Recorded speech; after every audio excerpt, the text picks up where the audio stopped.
Denis ended with this book that he's edited with Alistair McGrath, and 3 of the 12 essays are from South African contributors, right? Janie Erasmus, that some of you may know.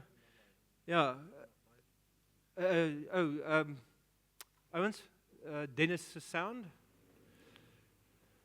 Yes, okay, I'm live. Thank you. Right, there we are. Yeah, 25% of the authors of this book are from Pretoria. That's pretty remarkable. Yeah. That's more than any other city of the world. Yeah. Right? So you have a record. Exactly. Okay, So we're the most, Dawkins to Christian, I would suppose. So Janie Erasmus was my fellow, my co-church planter when we planted Dialoog previously. And of course, Louise Mabille, that you might also know, previous professor in philosophy, that came to faith through Dawkins, and as well, Nietzsche had a great deal of impact, and then Waldo Swart, that actually came to faith in the community that we started, Dialoog. He was also a big Dawkinite. So since you ended with this book, Denis, you get, a lot of kinds of atheists, but at least in broad categories, when you look at the new atheism, we get 2 kinds of atheists. You get, or let me ask you, what makes the atheism new? We've had atheists historically, previously for the longest period of history as well, especially modern history. But you wrote this book, you edited this book, got people that read Richard Dawkins. He's famous for his new atheist posture. So what is new atheism as opposed to old atheism, and who is Dawkins then really, and how did you come about to edit this book with Alistair? Yeah. So I think the phrase new atheism came out of some journalist who was writing about this movement. I think probably when the book The God Delusion came out. This is a book by Richard Dawkins in 2006. And I think it started getting called new atheism because it wasn't like the old brand. I mean, I have a lot of old brand atheist friends. If you want to think about, the traditional atheism, I would think of somebody like Michael Ruse. So Michael Ruse is a philosopher of biology in America, a good friend of mine. And he's written an endorsement for this book to support this book, which is about critiquing, in a way, the new atheism. So that makes the distinction even clearer. Yeah. And I think the old atheism was people who really, they didn't go around pushing their atheism on people. They just, for one reason or another, they decided to be atheists and so forth, sometimes for academic reasons, sometimes personal reasons, etc. But they didn't push it. They weren't pushers. They weren't evangelists, in quotes, if you like, for their particular brand of atheism. But then I think what really changed the situation was 9/11, actually. And so what 9/11 did for some of these people who are quieter atheists, Richard Dawkins had been writing about his atheism for some time, but nobody took any notice at all, actually. They really enjoyed his books on popular biology, as I have myself. He's a very good communicator of evolutionary biology, if you want to read good books, like The Ancestor's Tale, a book like that is a great description, of evolutionary biology. And he had some quieter sort of things on atheism. Nobody took any notice. But basically then 9/11 happened, and suddenly then religion was blamed for everything, basically, and religion with a big R. They didn't try and distinguish between any types of religion, really, but underlying it was a critique, obviously, of Islam. But and so that then became a sort of target of attack, and then a motivation and a rationale, really, for propagation of this form of a more aggressive atheism in the public domain, and then these books started pouring out. So in 2006, 7, 8, 9, all these books were coming off the press by people like not only Richard Dawkins, but Sam Harris and Christopher Hitchens and others as well. And it was also a bit of a publishing phenomena. And if you know how publishing works, publishers like jumping on the wave. You've got to jump on the wave quick. If you don't jump on the wave quick of publishing, it's going to go. So they poured out all these books on new atheism. And that became a sort of bit of a publishing and media phenomena. And of course, the media loves conflict. The media loves conflict. My son-in-law is a journalist, So I hear a lot about the media, through him and other people. But and so we had in our country we had TV programs, featuring Richard Dawkins and then the new atheism phrase caught on. So I would say, to summarize, it's an aggressive sort of in-your-face religion is stupid, type of atheism.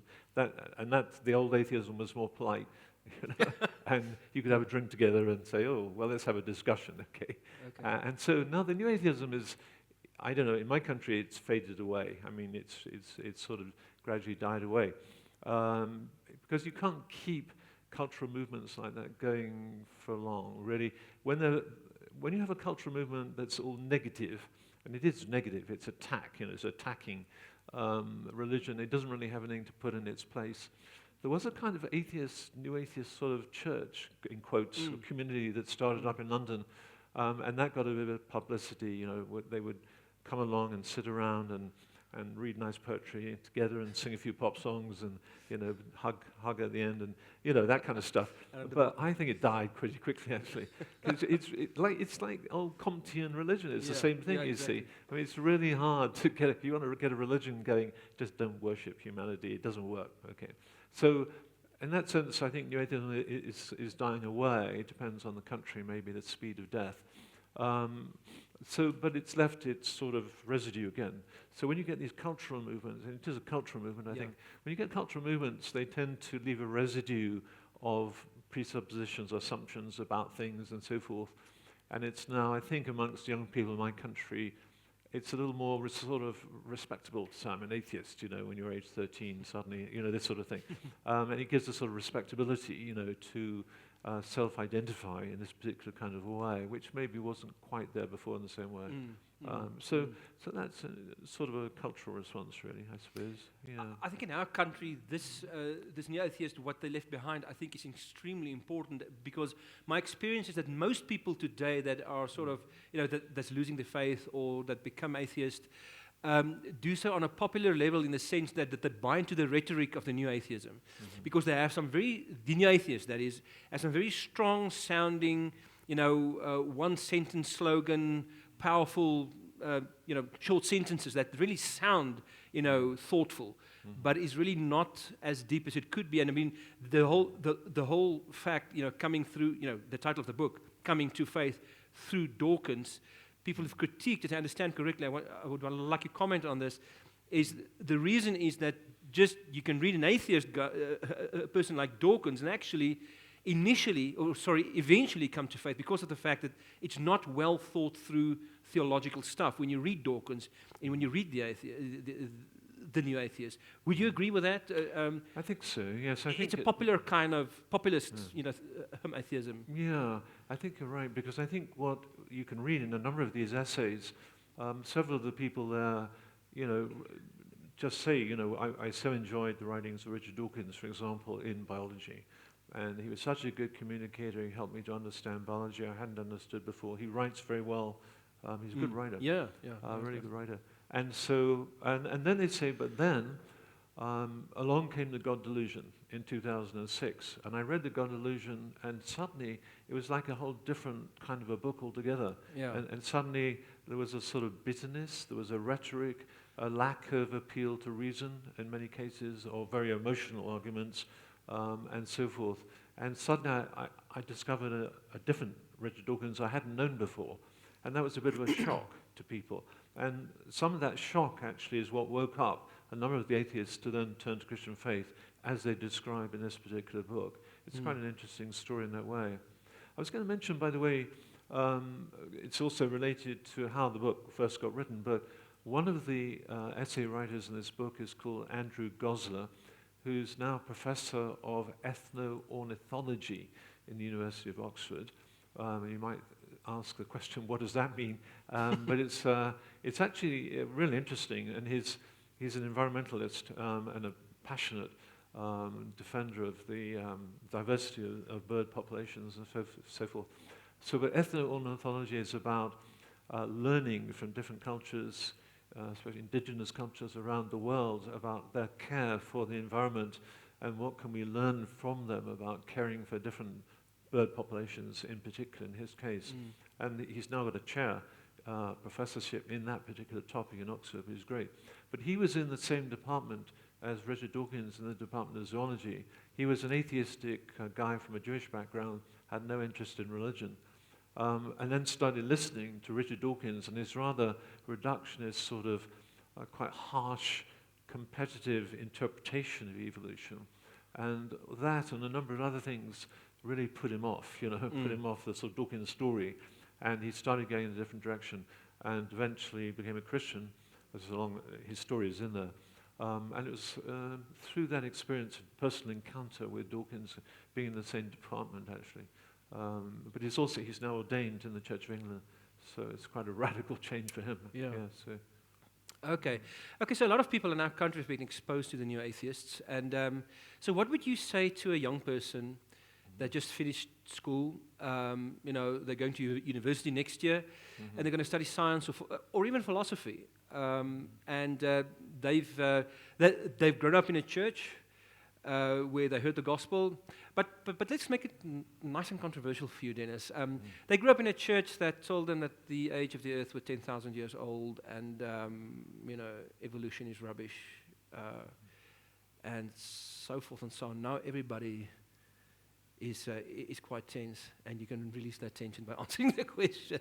Yeah. So what would you tell such a person? How could they prepare? What must they look out for? And we haven't spoken of evolution. We've done evolution on Thursday properly, but you could just introduce very quickly your view on that as well in the question. Sure. Yeah. Well, I think the first thing to get Christians ready for university, especially in this particular area, is to read a few good books on science and religion, science and faith. In my day, there were very few good books around, actually. I remember that as a student, it's in the early days. And now there are hundreds of really great books around. So I would say the first step would be to read at least 3 recommended by your pastor, good books on science and faith. Forget the bad books. There are plenty of bad books around as well, so you need a bit of advice, perhaps, on what are the really good books. Okay, I can certainly say what I think, but you want to get books that are locally available and so forth. So I think that's step number 1, really important. Yeah, and step number 2, I think through carefully, especially if you're going to study biology. Unfortunately, in America, I'm going to take this to America now. America, there's a lot of young Earth creationism, and so what happens in some churches, I don't want to generalize too much, but in some churches, young people are taught, the earth is only 10,000 years old, you've got to interpret the days of Genesis literally as 24 hours each, and, the evolution is evil and Darwin was bad, and they get that kind of rhetoric very much inbuilt. And therefore, you've really got to choose between God and evolution. Which are you going to choose? Okay, so, and then they go to university and they study biology, and they discover, look, the evidence of the earth being old is so overwhelming, and then they face this dilemma. What am I going to do? I've been raised to think I've got to choose being God, and by the way, the evidence of evolution, biologically, not philosophically, but biologically, is really strong, And so now I'm faced with a dilemma, and very sadly, that's how some Christians kick up the faith, during the university years. They say, well, I've got to choose. I'll choose science, over God. Tragedy, great tragedy, because as we were saying earlier, the scientific community is where we Christians belong. That's our home. And so that's very sad. And if you look at some of really well-known scientists today, people like E.O. Wilson, if you delve back, you discover that they had Christian upbringing and they were baptized and they were faced with that sort of dilemma, okay, and then they chose atheism, which is very sad, very sad. So I think there's a great responsibility, a pastoral responsibility on the part of churches to get young people ready for university so that they are, they've really thought these things through quite a bit before they get there. Of course, thinking will carry on through life, but it's good to start there. Yeah, I think so. Sure, it seems to me that very few of us have a really good integrated kind of faith. Like, for instance, you get people that they work in the natural sciences, but they're sort of ignored when they come to their faith. And you get some brilliant quotes of these guys that just said, no, you have to integrate it. This is God's world, and when we study it, it's... It's very interesting to me, you mentioned quite a few examples through history. And I think many Christians, let's think from a Christian perspective for a moment, is that I wonder whether we just don't have enough knowledge of history, that we sit with this conflict. I think of the church fathers as well. I think we mentioned it in our evolution video on Thursday as well, that somebody like Augustine took the day in Genesis as a literary device, and he said, I think he wrote 5 commentaries on the first chapters of Genesis. And he said each time the word day is a literary device. It's communicating something else. And he derived it from the text itself, because he says the days were only sort of there since the 4th day, but the writer of Genesis talks about day 1, day 2, day 3, and the sun and the moon and those things only came about the 4th day. And he just said, but it can't be. And then we have Clement of Alexandria, we have Origen in Alexandria, and so forth and so on. But what can history do? And you already touched on that. If there's something you can add to what you already said, how can history really help us to resolve these conflicts? Right. Well, I think you're right. It's really fascinating to go back to the early church fathers. I think it's great to go back to the commentators way before anyone heard of Darwin and evolution and all that stuff in the 19th century. Remember, Origin of Species, 1859. It's pretty recent in terms of history of science. So, and the great thing about going back to the commentators, and I love, the literal commentary on Genesis, as it's called in English, but it's really a literary commentary on Genesis by Augustine. And it's still in print. It's a wonderful book and really fascinating. But I think to see that those who had, in the very early days of the Christian faith and the history of church, had this figurative, literary understanding of the early chapters of Genesis, I think is a great help to people to understand that. Go to Calvin. Calvin, in his commentary on Genesis, said, look, if you want to understand Genesis, don't go. I think he talked about the astronomers. No, he didn't talk about he talked about the astronomers. Don't go to the astronomers, or don't go to those people of recondite arts. I remember the phrase. And you go, what is that? Well, he was talking about natural philosophers, really, of the term. If you want to understand early chapters of Genesis, don't go to the natural philosophers to interpret it for you, but look at the text. Understand the text within its context. And I think that's really important. Well, and I think what's really helped us in that, by the way, some people might be familiar with the books of John Walton, who's professor of the Old Testament at Wheaton College in the United States. And what John Walton does is simply to try and look at the text within the ancient Near East literature context, and really seek to grapple with the text in that environment, and to find out what did that mean, to those early writers, and what did it mean to put the creation of the sun, moon, and stars, down in the 4th day. It's a bit of a put down, isn't it? Okay. So of course they were demeaned in a sense, Oh, by the way, God made the stars. By the way, God made the great lights. Because these were gods in the time. So he's writing to the early chapters of Genesis, writing in a culture surrounding the people of Israel where, of course, it was polytheistic, and where, each of the days in the polytheistic forms of religion of the time, each of the days had its own god, its own set of gods that were responsible for that. And so it's a very radical chapter, actually, very radical, saying there's one God, one God who did everything, and that monotheism was like, poof, incredible in that culture, actually. I think we missed the revolutionary nature of Genesis 1. It's a revolutionary book. Very political, actually. It's a very political book. But maybe we shouldn't go there. But the fact that humankind, Adam, it means humankind. The whole humankind, male and female, he created them. Made in the image of God. So, of course, the image of God language in that context at the time was used to refer to kings and priests and the hierarchy. And those were the people made in the image of God. And the common literature of the time, in Mesopotamian literature and in Egyptian literature particularly. And now that Genesis 1 is saying the whole of humanity is made in the image of God, that is revolutionary, because that means that everybody is equal, male and female. He made them so. They're all equal. They all have the same value in the sight of God. They all have the same responsibilities in the sight of God. That is a very radical text, actually. Wow. But often you don't get people preaching it as a radical text. They get tied up thinking about evolution. It's nothing to do with evolution, okay? Think humanity, social justice, politics, and all of that. It's much nearer the text, I think. Yeah, I remember when I was small, there was in the Christian communities that I grew up in, there was very rarely, really this tension between, you have to choose between faith and science. Nowadays, it's really, it's really vast. But just looking from a theological perspective, I think in a church community we need to have the grace for people to hold, specific or different points of view on this. Right. But I've never, I've really never seen a tension. I'm not a scientist, so I just need to go to someone and ask what is the scientific consensus. If evolution is the consensus, then we have to say, okay, well, I'm not a scientist, so it seems like that's the thing. But just from a theological point of view, I've never had a problem with it. If you look at Matthew 13, where Jesus talks about how this era really works, he only uses organic language. He uses language as in, how does God's kingdom advance in this world? It's like a seed. It falls into the ground and it grows into a big tree. And I wonder if we sometimes not, if we sometimes don't make the mistake of expecting God to be present mechanistically, instead of, the Bible teaches us He works organically in this world through nature and through science. And you expressed that wonderfully just now.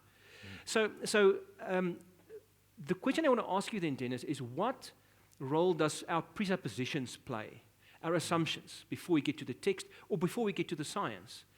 It seems as though we need to distinguish between what the role of science is, what its limits are as well, because it seems as though Dawkins, in the God Delusion, that is not really busy with science. He's busy with philosophy. The question after, does God exist, and if He exists, who is He, is a philosophical or a theological question. And so what's the importance of the distinction between, are we busy with natural sciences or the humanities? And then, do you experience scientists dragging in their own presuppositions into their science, whether they be atheist or Christian? And what do you think should the role be in terms of our presuppositions? Yeah. Well, I think that, of course, in one sense, there's there's one set of presuppositions I was mentioning in the talk, which we as scientists, we have to bring into the lab with us, which are the assumptions I was mentioning about, reproducibility, about the fact the world is intelligible, and otherwise we wouldn't bother doing science. So there's that set of presuppositions we all share in common. Along with those, I think, there are other sets of presuppositions scientists bring, but I think mostly those influence what they feel, how they feel the science should be applied. Okay, so you come along. I mean, we have a classic example right now with in behavioral, coming out of behavioral genetics, and the fact that IQ and so forth is partially influenced by the genes and all that kind of thing. There's actually a company in the States right now, which was set up a few years ago, where what their aim is, they're trying to use in vitro fertilization to potentially select embryos that are more probable to be highly intelligent. Can you believe that? Okay, so that's something in the future. It's not yet with us, but that is what they're trying to do. That's what they're trying to do. And so they're trying to use what they call polygenic scores, which is a way of assessing probabilities through your knowledge of the genome, because you can now take an early embryo, you can sequence the DNA from one cell, which is amazing, really, when you think about it. And so you can assess the polygenic score for particular probabilities of certain characteristics developing later in life of that individual. I mean, the science is pretty amazing, but then you see how some scientists want to go in that direction, to apply their science for really what I think is extremely, unnecessary and could be potentially really troubling kind of applications. So I think that's more where the presuppositions come into. I don't think they come in so much into the actual detail of the science you're doing, the actual day-to-day science. I don't think so much there, because we all share the methods in common, we share the applications in common, the assumptions, the actual science itself. But I think when it comes to applications, then, they start emerging then big time. Yeah, I think so. So how much introspection do you do as a Christian scientist? When you say introspection, it can mean different things. Okay? So, I mean, there's the jokes, a lot of the good science comes out when you're having your shower, your bath, whatever you have on a Sunday night. You say, yes, I finally got it. So the introspection happens a lot when you're puzzling over data. So what happens sometimes in a lab, in my lab, I can remember many examples of this where you've got different people working in the lab. You know, I had quite a large research laboratory, and you got people finding this, and that person's finding that, and suddenly all these bits of data are coming, and they don't really fit with what you think right now. And so it's kind of troubling, you know. You think, how does that all work together, you know? And then I go swimming every week, and so often I'm swimming up and down. I can remember a time when I was swimming up and down about the fifth length, and I suddenly thought, yes, I can now see how that links together. I think I understand it. And so that was on a Saturday or something. We were running back in the lab on Monday and kind of started chatting with people. And so those Sounds moments, very much like Archimedes. yeah, well, it's not quite Archimedes, but the moments of realization, insight, Sure. don't happen very often, but they're Yeah. wonderful when they do happen. But so the introspection is important in putting, trying to make sense, trying to make the data coherent, because you can't publish a paper, or you can't publish a paper in a good journal. You can't simply publish facts, if you like. It's got to be a story. And so every scientist is looking for a story, which is a coherent. And that's why I think there's wonderful similarities, actually, between science and faith in that particular respect. So in science on a mini scale, we're looking for coherence. We're looking for data that will make a story that will make sense, that someone will understand what's going on here. If you now make a bigger metaphysical kind of analogy with that, we're looking for an account of the world that makes sense, that's coherent, makes it fit together. And just coming back to the book for a moment, a number of these essay writers, the penny drops, actually the Christian worldview is really what makes sense of all this stuff, okay? So introspection can really be helpful in all kinds of parts of life, I think. Okay. So, friends, I'm going to turn over to you now. If there are any questions that you would like to ask, we've got a roaming mic. Please talk into the mic. Don't slap it away. We need it for the recording. And while I give you time to just have a last 30 seconds, this book, unfortunately, we only have 10 copies of these this morning. They're all sold out at the moment. And but they can still order it online. And you said on the Faraday Institute bookshop. Yes, we have an online bookshop. It's the cheapest. And we sell. We don't make any profit, so we're a charity. We're an educational charity, so we sell the books at the same price we get them, so so they're cheaper than Amazon. Hurrah! Okay. And so, but of course, postage and packing, we have to add on top. But normally, I think, you have to shop around and see where you get the cheapest deal. But I think probably the cheapest deal right now. We sell that book. I can tell you in pounds is £10. Okay. So what is that? 240 rand. Yeah, it's just about now. Yeah, between 200 and 230. Something like that. Yeah. So, but then I don't know what the postage and packing to South Africa. I'm not sure. Okay. Anyway, Okay. yeah, so, and then we have this one that Denis actually wrote. Actually, yes. Every word, Except the preface or word. We had this one is on evolution, creation or evolution. Do we have to choose? And this one we have no copies of these, unfortunately, but you also can order them online. And this is also available on the Faraday. It's a second edition. Get the second edition, 2014. It's what do we charge that one? £9? I think we sell it for £9. Okay. It's not a bad price actually for that. Yeah. All right. So good. Yeah. Okay. So first question. Anybody? There we are. Just wait for the mic. Donkey, thanks, Hubert. A very short question. I'm just interested. Do you think, or to what extent do you think the First and Second World Wars have contributed to a cynicism about religion in Europe and in science and contributed to the increase in atheism? Oh, good question. Of which war? The first and Second World Wars. First and The second. two world wars, yeah. Yeah, wow. Okay, that's a huge question. Yeah. And important one, obviously. Yeah.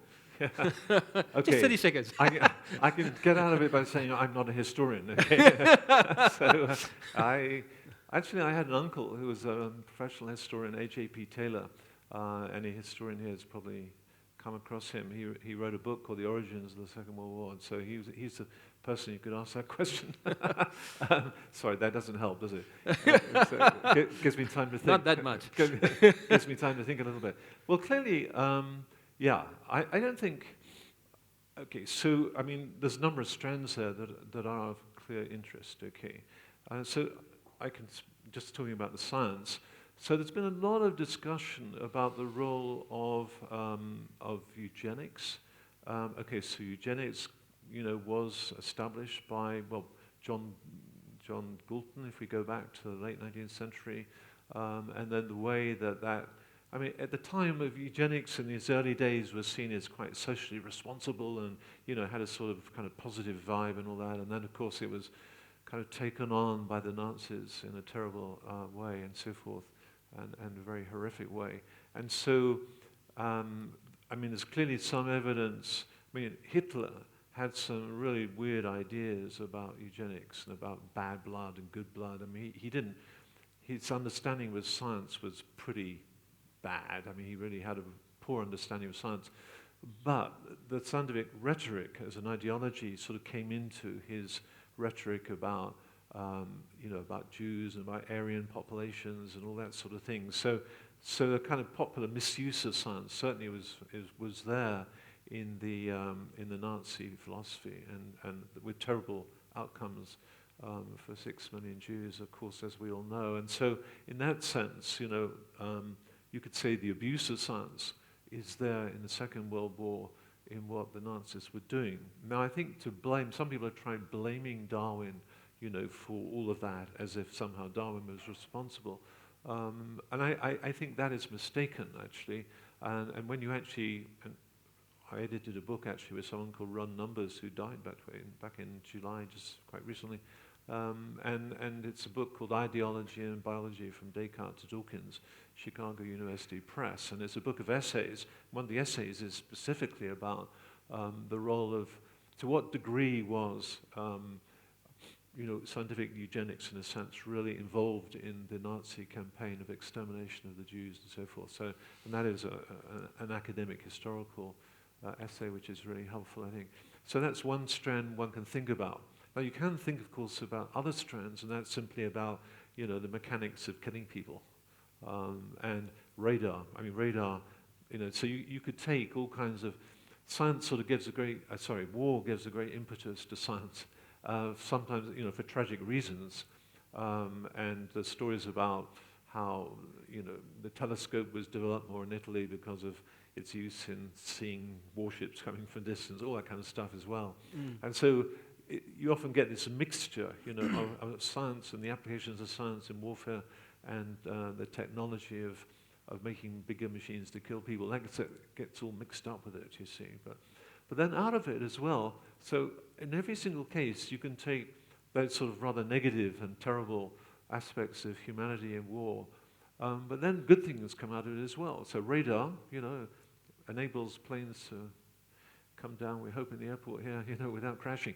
So radar came out of the Second World War, and the pressure to develop radar to get see all those German planes coming over, all that kind of stuff, and so forth. So, and you can take other examples. The use of antibiotics wasn't invented in wartime, but it was certainly heavily developed during wartime, and lots of different, trench warfare leads to all kinds of diseases where you need medical help, and that led to pressure for medical research in certain areas. So it's a real jumble, isn't it? It's a real jumble of things going on there. And I don't think there's any simplistic answer to your question, which is why I'm sort of rambling on a little bit about it, but just to underline the point that it's a mixture of things, really. Yeah, I don't know if that helps a little bit. But and I think because of the sensitive nature of war, it sensitizes us towards a lot of other things as well. I think of the whole idea of strong forms of leadership. People were severely skeptical after the Second World War of institutions, like Hitler did, and in his strong drive in Nazi campaigns and so on. But I just add, sorry. No. I just wanted to add, I lived through a big slice of the Lebanese civil war in Beirut. I suppose I could reflect on, did science have any role in that war? No, I don't think so. That was a totally different type of war.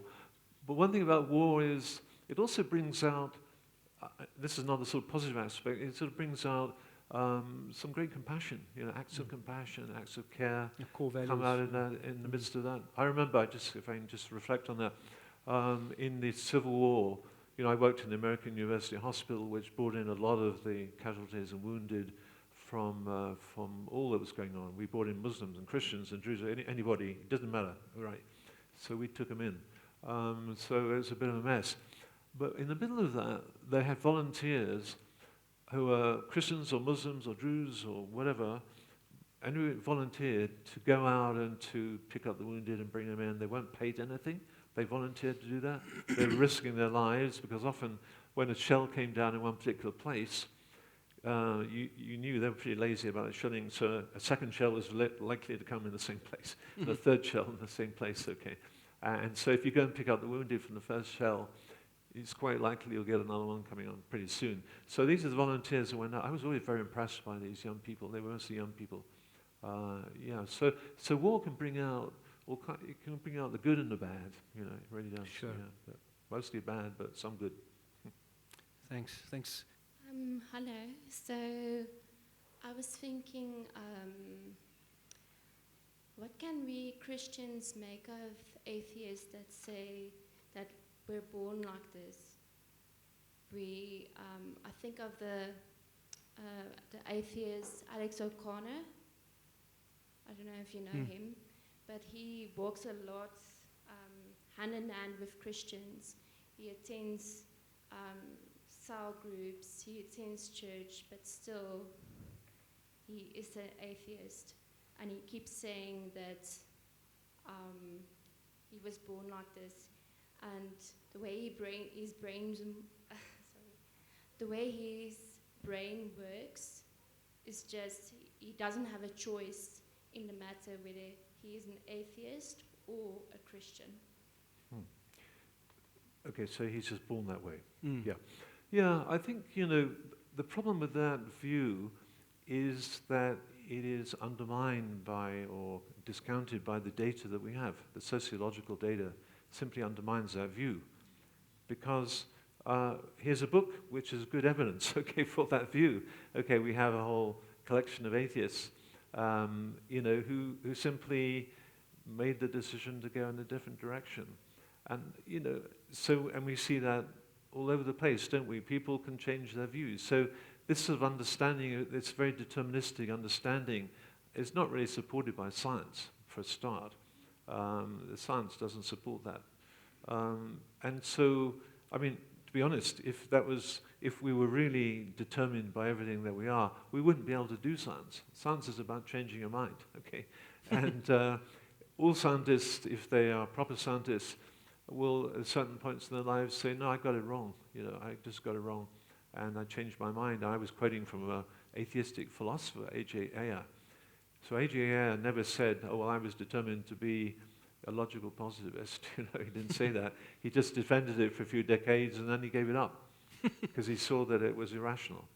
And so I think, that's what the data tell us, actually. So I think those sort of people are, it's just, well, it could be, I'm not saying in this case it is, but it can be just a kind of excuse not to think further, actually, because it blocks the way. It's like it puts up a barrier for something that might seem a bit threatening, because, I mean, becoming a Christian can be really inconvenient, You don't sleep around with your girlfriend anymore. There's a number of girlfriends, I'm afraid. Sorry, that's out of the window, And, and you had to put Christ first, and you have to take up your cross and follow him. That is really inconvenient. So, it's sort of, it's quite convenient to say, oh, well, I'm just determined, I'm determined by my genes and by my environment to be an atheist. Well, I don't know. It seems to me just too convenient to be true. The interesting thing is I've been following Alex O'Connor since he started his podcast. And the irony is that he's changed his own mind several times about numerous things, including Christianity. Like you said, he's not a Christian, but he's become much more sympathetic towards Christianity. And just to show you, but the question seems important in an evolutionary context, Alex, in the sense that by many people, evolution is seen as very deterministic, and so what I hear you say is we are not captured by our genes. We still have free will. We have the ability to choose. I love the way you said science is about changing your mind. Can you just say one or two sentences more about that? Sure. Yes, so in terms of the evolutionary history, in terms of the actual process of evolution, I wouldn't say it's deterministic, but I would say it's highly ordered. because often people look at evolution as being random, it could have gone in Yeah. many different directions. I think the evidence is against that. The evidence is, if you replay the tape of life again, I mean, we have a... So would you disagree with Michael Roos then? Roos says it's extremely random, no progression. Oh, I disagree with that. Yeah, I disagree with that. I wrote a paper that came out last year arguing that evolution is not a chance process. There's a lot of, I mean, we could spend a bit of time on that, which you won't have time for maybe here, but it depends how you use chance, and the word random has a different meaning in biology. It gets a bit of complicated discussion. But I would say if you replay the type of life again, all the evidence we have so far would suggest we end up, looking pretty similar, actually. Yeah. I mean, we have a professor in Cambridge called Simon Conway-Morris who's written books about this. In fact, it's called Convergence. It comes out of convergence in evolution. In evolutionary history, things keep finding the same solution to life's problems, actually. And so, eyes have evolved more than 20 times independently in different parts of the world through independent evolutionary histories. It's quite interesting, actually. So in that sense, it's sort of it's converging on the same solutions. You need to see in the planet with light and dark, so you don't get eyes. It's going to happen if you wait long enough. You'll get eyes. Anyway, so that sort of bit is very highly ordered, actually. But when it comes, what's fascinating is now we have the emergence of human beings, and we have brains which are complex enough to give us free will and moral responsibility. I think that's very remarkable. And so I think I'd be a strong defender of free will. I've written a book called Are We Slaves to Our Genes? And the answer is no, we're not. We're not. I mean, you can buy that book online too, by the way. Okay, so, and Cambridge University Press book. And so it's more of an academic book, but, it's just making this point that there's nothing in genetics that argues that we don't have genuine free will and choice, actually. Yeah. Cool. Yeah. One or two more questions over here. Morning.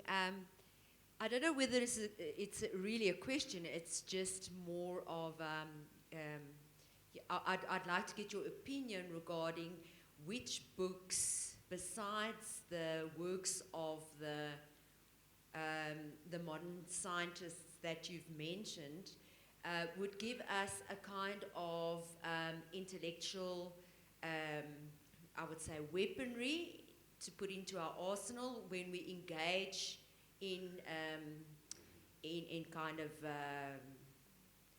discussions with atheists. Which would be your top 2 or 3 books that we could? Right. Thank you for that question.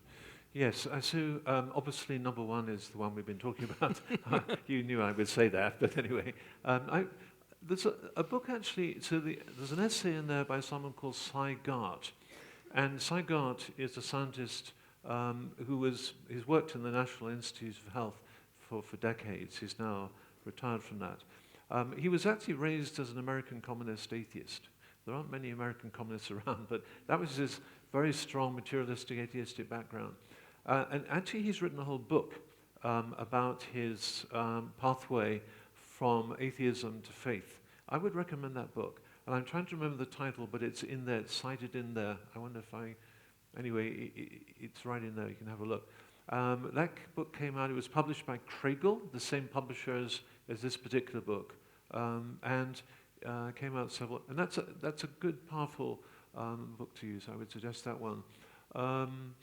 The other books I would mention, a third book maybe I would suggest is, there's a book called God in the Lab. Okay, I mean, it's a more popular book, but it's written by scientists who are Christians and simply explains why they are Christians. What are they doing in the lab? How does it help their science? The sort of questions we've been talking about. And that book, God in the Lab, is edited by Ruth Bankovitz, one of our Faraday staff members, and you can get it online from the Faraday bookshop. So that's a book it's a more popular book. Whereas the book by Cy Gart it's quite, well, he explains how his materialism was undermined by quantum mechanics, okay, if you want to know, and by Schrödinger's equation, which is this wonderful equation describing the quantum properties of matter, in case you don't know that one. But and so that's a good book. So those 3 I would start out with, I think. Yeah, thank you. while he walks to France, just on the question of quantum mechanics, Yes. we've discussed it earlier. Okay. How it seems that if again as a layperson, I watch a lot of videos by physicists and biologists and so on, and it seems like a lot of physicists are extremely skeptical today about quantum mechanics and even string theory. Is quantum mechanics still, I know it's not your direct area, your direct field of expertise, but in the general scientific community, is that still a big thing, quantum mechanics? Yeah, it's a big thing. Yeah, I don't think there's skepticism about the basic principles in quantum mechanics. I don't think so, but certainly string theory is a lot more arm-waving. Okay. I think when you get into string theory, so you can do some beautiful mathematics, and you can conjure up a very large number of universes and do a lot of stuff, which is good fun. The problem there comes with, if you count as what is scientific as something that in principle can be falsifiable, Karl Popper, philosopher, then a lot of the claims made are mathematically elegant and interesting, but the problem comes in falsifiability. And, when you come to the whole multiverse idea, a lot of it is arm-waving. Okay, a lot of it is sort of mathematical. And it's all very nice, but the problem comes, how do you falsify it? And you can't. You can't. Wow. And so in principle you can't. And so you go, well, is that part of science? Or is that just, are you going more, really it's in metaphysics almost, it's sort of borderline, fuzzy border there. But, Okay. yeah. But what I find fascinating, Schrodinger's equation. I have friends who in physics, Professor of Physics are Louis, who said when he first came across Schrodinger's equation, he just shivered, with wonder. This equation, this beautiful equation, could actually summarize the properties of matter in such an elegant way, and whatever experiments you throw at it, you can test it. You can test it. They come out as you expect, and the sort of whole area is fascinating that way. Yeah. Cool. So. Frans. Yes, thank you. It's about the subject of evolution that we touched on a bit. Maybe it was something you already dealt with on Thursday. Maybe we can go and listen to it somewhere. But when we talk about evolution, is it evolution in interspecies sense of view, or how do we read the Bible with evolution in mind? Right. Well, So micro and macro evolution, Yeah. and then how do you read the Bible? Yeah. Well, I'll have to be very brief, obviously, for time, though. If you want a longer version, there's a book called, I did go into that, obviously, in some length in that book, okay. 500 pages for you, yeah. Sorry to keep pushing books, but, it's just a way of, anyway, but to come to just a brief answer, you're right, that there are, as just mentioned, some people try and distinguish between microevolution, just change taking place within a species, and macroevolution, that is to say, transition from one species to another. I think, to my mind, that's not a very helpful distinction. And the reason, it's certainly not helpful mechanistically, because the processes involved in speciation are just very similar to what you get in microevolution as well. The same kind of things happen. So there are different forms of speciation, there are different ways in which speciation happen. One of it is by isolation of populations. You can imagine, let's say you've got two populations of snails here and here, and then you've got a happily interbreeding, we've got one population of snails happily interbreeding with each other. One day a big river comes down the middle and divides those populations, and they're separate now, population A, population B. They can no longer interbreed. They live separately for 100,000 years or a million years, whatever it is, and they accumulate mutations gradually, which all species do, the gradual process. And then the river dries up, and they can get back together again. They can no longer interbreed, right? Why can't they interbreed? Because they've accumulated different sets of mutations which affected that ability to interbreed. So they are what we call reproductively isolated now from each other. That's speciation. So, there's nothing, quote, magic about it. There's nothing very special about it. It's happening all the time. Speciation is happening all the time. In plants, it's happening all the time by doubling a chromosomal number. So you can get speciation in plants in a couple of days. It simply happens through, so you've got a whole bunch of, like if you take Tragopogon, this is a species of plant well studied in North America, and we know its history and when it came to America and so forth. and now it's diversified into many different subspecies, which cannot interbreed with each other because they've got different sets of chromosomes. So you get a doubling of the chromosome number, and that leads to overnight speciation. So speciation can be really rapid and so forth. Then you can go to the Great Lakes of Africa here, go to Lake Victoria, look at the cichlids, the freshwater fish there.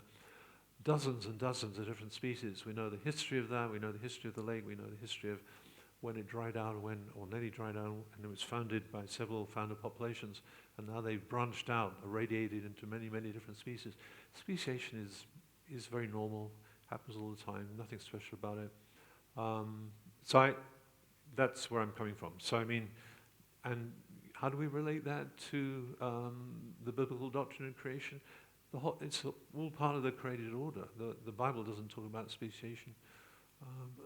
So, you know, we just have to, I think, see that this is our understanding of the way the world works and about biology works. And it's all part of this wonderful created order, because in Christ all things exist. Remember Colossians 1, 16, 20. That's a very powerful thing. John 1, without the Word of God, without the Logos, nothing has been made that has been made that has been made. Nothing has been made that has been made. The Logos is breathing life into all the created order that we study all around us. So I think it's really important in our doctrine of creation that we take a holistic view from the whole of the Bible. And especially go to John 1, Colossians 1, Hebrews 1, powerful texts about the immanence of God in the created order. God is involved. He's the author of everything happening right now. And so that's the way I would go with that particular question. So the term you would use for yourself is a theistic evolutionist, right? So it's like we said earlier, this new tension is just really a new thing, and we should go and look in history. During the interview the other day, we really thought of really conservative pastors and theologians in the past. Benjamin Warfield, you mentioned, later on in the 60s, I think John Stott, really conservative guys. That there was absolutely no tension. They were all theistic evolutionists, you know. And again, as a scientist, I can't give my opinion really on that. But as a theologian, I can't see any problem. J.I. Packer. I don't know if J.I. Packer is known in this. This is very interesting. J.I. Packer is a very conservative Reformed theologian. I was very surprised when I saw his name up here, and he gave the endorsement for the book. You know, because the domain from which Denis reasons is completely from a Christian perspective, but as a scientist. And again, in this church, we have a room for all kinds of views. You know, if you have a different view on it, that's no problem. But that's where Denis comes from. Perhaps just one last, a more personal question. Denis, although you really brought in your personal faith all the time, how has the combination of these two, Christian faith and science, how has the combination of these two enriched your life? Did you say influenced my life? Sorry? What was the last phrase? How has it enriched? Oh, enriched. Your life. Yeah. Got it. Yeah. Oh, absolutely. Wonderfully. Yeah. I might just think, I was raised in a Christian home which loved science. I should mention that. Maybe my mother actually studied physiology. She's one of the early women to read physiology in Oxford in the early 1930s. We're talking about a few years ago. But she was always passionate about her science, and she taught science the rest of her life, actually. So, so some of that enthusiasm came from that direction. And science and faith, I was just raised, they were two, just close cousins together. You know, they always went together.